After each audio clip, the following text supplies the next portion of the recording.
Assalamualaikum warahmatullahi wabarakatuh. Waalaikumsalam warahmatullahi wabarakatuh. Gimana kabar hari ini anak sekalian? Baik. Sehat semua ya? Sehat. Ya, alhamdulillah hari ini kita bisa bertemu di sekolah ini dalam keadaan sehat walafiat. Siapa yang gak hadir hari ini? Hadir semua, Pak. Hadir semua, alhamdulillah. Terima kasih sekali lagi kepada sekalian. Kalian semua sudah hadir di sekolah ini dengan tepat waktu ya. Anak-anak sekalian, sebelum pelajaran dimulai, mari kita berdoa. Berdoa dimulai. Berdoa selesai. Anak-anak sekalian, sebelum pelajaran dimulai, seperti biasa, untuk melatih kedisiplinan kita membiasakan tadarus setiap hari. Oke, anak sekalian semua bawa Al-Quran? Coba Bapak lihat, diangkat Al-Qurannya semuanya. Mana Al-Qurannya? Iya, diangkat coba Al-Qurannya.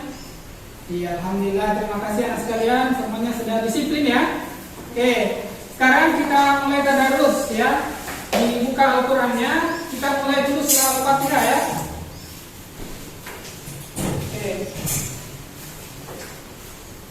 Oke, kita sama-sama. A'udzu billahi minasy syaithanir rajim. Bismillahirrahmanirrahim.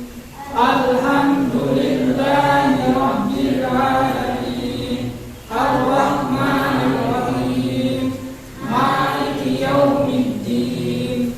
Iyyaka na'budu wa iyyaka nasta'in. Ihdinas siratal mustaqim, siratal ladzina an'amta 'alaihim, ghairil maghdubi 'alaihim waladdallin.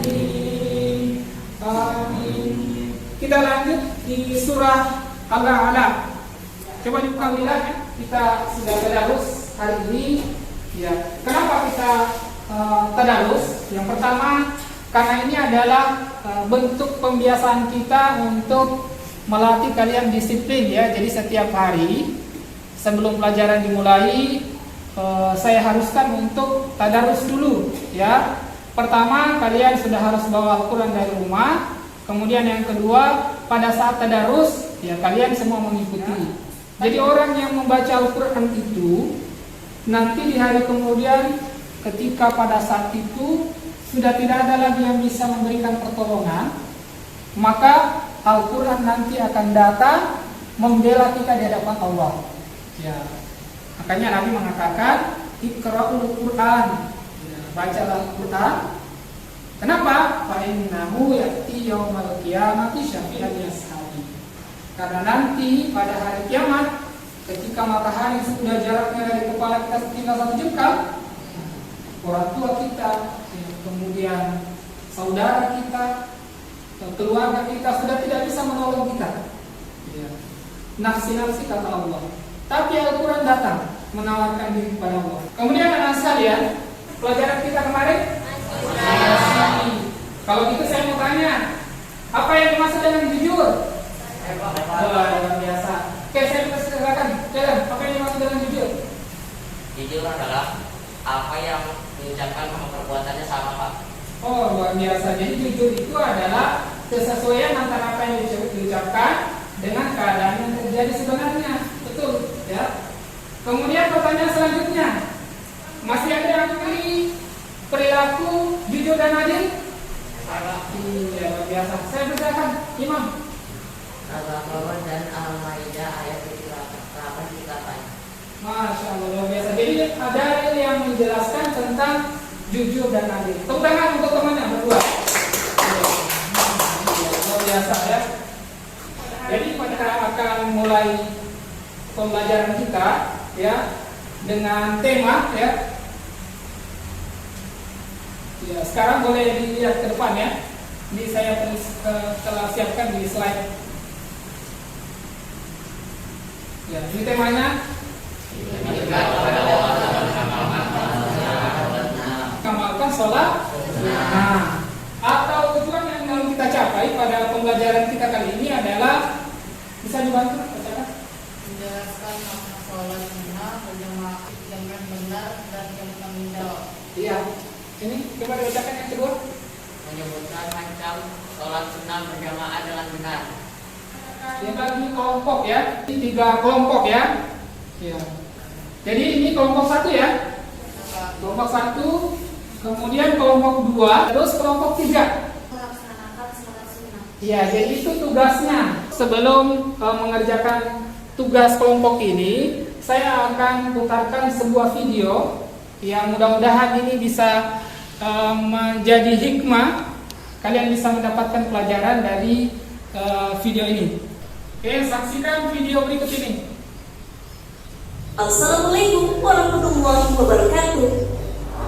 Sahabat beriman, selain menjalankan ibadah sholat wajib 5 waktu, umat Islam juga dianjurkan menunaikan sholat sunnah. Salah satunya sholat malam. Selain mendapat pahala, sholat malam juga berpengaruh pada kesehatan. Lantas, benarkah sholat tahajud dapat menyembuhkan penyakit? Karena sebaik-baik manusia adalah yang paling bermanfaat bagi manusia. Itu tadi anak sekalian video tentang sholat sunnah ya. Sholat sunnah apa tadi? Sholat sunnah tahajud.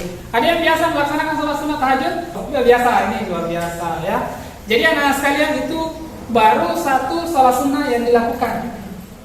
Bagaimana kalau sholat sunnah yang ada nanti akan kita pelajari itu kita amalkan semuanya, maka kita akan terhindar dari berbagai macam penyakit.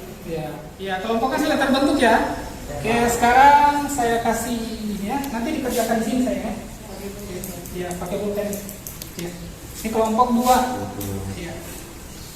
Kemudian kelompok 3. Iya. Mendiskusikan sholat sunnah berjamaah meliputi pengertian, macam-macam dan hikmah melaksanakan sholat sunnah. Kemudian kelompok 2 mendiskusikan tentang sholat sunnah munfarid meliputi pengertian, macam-macam dan hikmah melaksanakan sholat sunnah. Kelompok 3 mendiskusikan dengan teman kelompoknya tentang sholat sunnah berjamaah dan munfarid meliputi pengertian, kemudian macam-macam dan hikmah melaksanakan sholat sunnah. Oke, sekarang dikerjakan. Ya, saya kasih waktu 10 menit ya.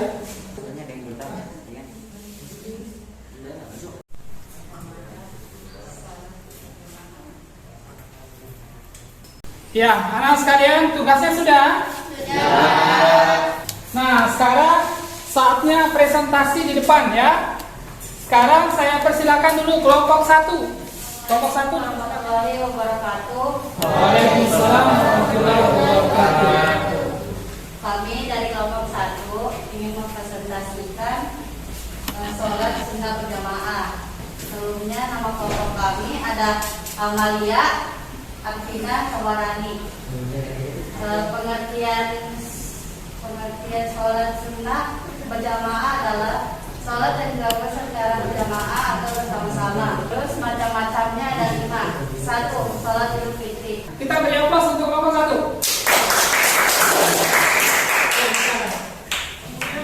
Bapak persilakan kelompok 2 maju ke depan untuk Jadi presentasi. kelompok 2 ingin mempresentasikan hasil diskusi kami. Sholat sunnah munfarid. Sholat sunnah munfarid adalah sholat sunnah secara mandiri. Ada 3 contohnya. Sholat rawatib, sholat tahiyatul masjid, yang ketiga sholat istiqoroh. Oke, kita beri aplaus untuk kelompok 2. Silakan kelompok 3 untuk maju ke depan mempresentasikan hasil diskusinya. Saya dari kelompok 3 ingin mempresentasikan hasil diskusi. Pengertian sholat sunnah berjamaah dan munfarid. Sholat yang boleh dilakukan secara berjamaah dan boleh dilakukan secara sendiri-sendiri. Macam-macam sholat sunnah berjamaah dan munfarid. 1. Sholat tarawih. 2. Sholat witir. 3. Sholat duha. 4. Sholat tahajud. 5. Sholat tasbih. Oke, tepuk tangan untuk kelompok 3. Siap ke depan. Jadi sholat sunnah berdasarkan cara pelaksanaannya dibagi menjadi 3. Istikharah ya. Yang ketiga itu adalah sholat istikharah. Kemudian yang dilakukan dengan berjamaah dan munfarid. Ya, jadi boleh dilakukan berjamaah, boleh dilakukan sendiri. Oke, gimana semangatnya hari ini? Semangat.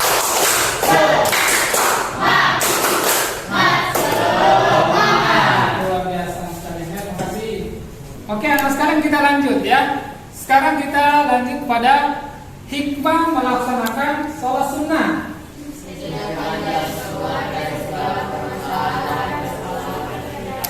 Iya, jadi luar biasa.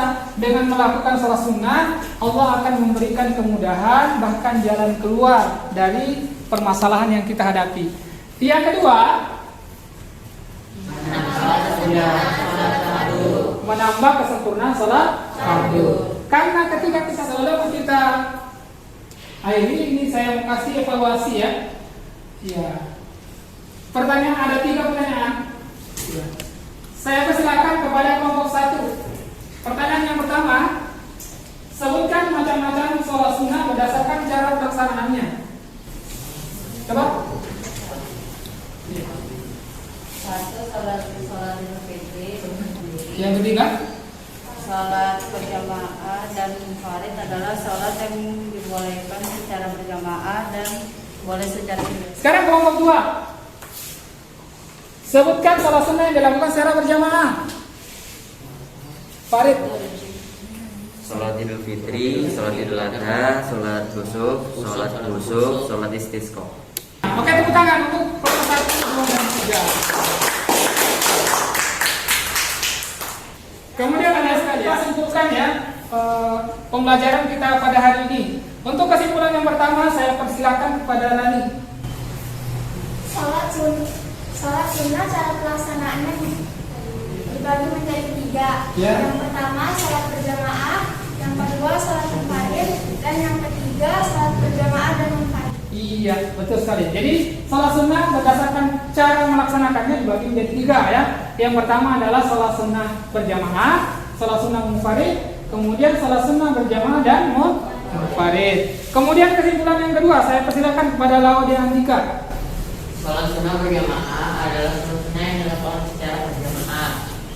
Sholat sunnah munfarid adalah sholat sunnah yang dilakukan secara sendiri. Iya. Kesimpulan yang ketiga, saya persilakan kepada Faris. Hikmah melaksanakan Sholat sunnah iya. disediakan jalan keluar dari segala permasalahan, menambah kesempurnaan sholat fardu sebagai ungkapan rasa syukur kepada Allah. Tepuk tangan untuk Rani, Laude, dan Faris. Terima kasih ya. Nah, sekarang setelah kita simpulkan, saya akan bagikan LKPD ya.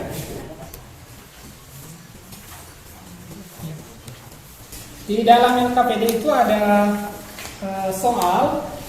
Sebelumnya tulis nama dan kelas. Gimana mas kalian sudah selesai? Ya. Alhamdulillah. Sekarang dikumpul ya.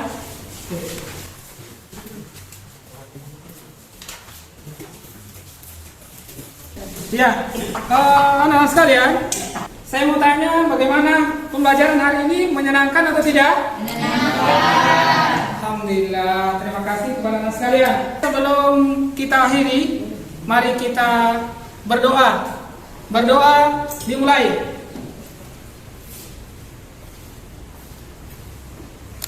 Berdoa selesai. Sebelum kita akhiri, saya sampaikan kepada anak sekalian, untuk pertemuan berikutnya mohon dibaca bukunya. Insyaallah kita akan lanjut pada materi iman kepada malaikat. Dan anak sekalian, saya akhiri dengan ucapan hadanallahu wa iyyakum ajmain. Wassalamualaikum warahmatullahi wabarakatuh. Waalaikumsalam warahmatullahi wabarakatuh. Dan jangan lupa tetap jaga kesehatan dan salam buat Bapak dan Ibu.